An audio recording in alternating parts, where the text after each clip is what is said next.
Don't run from the truth as if it would be some kind of disease, because you're only exposing yourself to a whole dimension of suffering. If people see the real truth as a disease, as a problem, those people are technically and, well, specifically liars, because only liars are afraid of the truth. The truth doesn't need any proof, it doesn't need anything, because it is there, shining in your face, just like the sun does. The sun doesn't need to be proven that it shines right there on the sky. Even people who cannot see, for whatever reason, physically speaking, they can still feel the sun's shine, because the sun's energy has an influence on this planet and therefore on each and every one of us. So as long as it is gonna shine, be that it's gonna shine on your side of the planet or not, it still bears an influence on us, because everything was born out of the sun. Everything was created thanks to the sun's gravity, more or less, but it has a primordial role in our existence.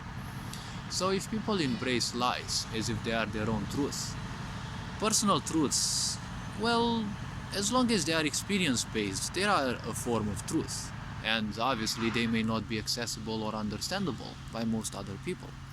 But when it comes to the rules or the universal aspects or the so-called universal truth, well, it is called universal because it applies to literally everyone and everything.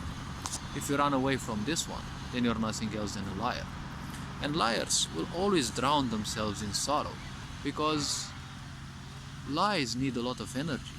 You need to preserve them. You need to preserve that pantheon in there, because once you start preserving lies, you identify with them. You twist the truth. And when you reverse things, that is the best way to simply rule people, because you teach them how to do things against themselves. And that causes a lot of pain, which in return plunges people into a death spiral. The more pain people have, the more they wish to distract themselves, so therefore they hide from the pain. But the funny thing is, distractions are the only luxury that poor people can afford, and keeping people poor is another way that a sick society can simply rule people and keep them under control, through debts and simply, well, financial blackmail, let's say. So in a sick society, lies will always be the pantheon, because technically you have to worship those lies. The truth usually is banned, and, well, it means you have to bow down before the pantheon, right? When some idea becomes better than who you are, and the preservation of that idea is of utmost importance to your mind, and you spend most of your time and energy each and every day supporting that, that idea is technically greater than even creation itself. It is greater than you, who you are.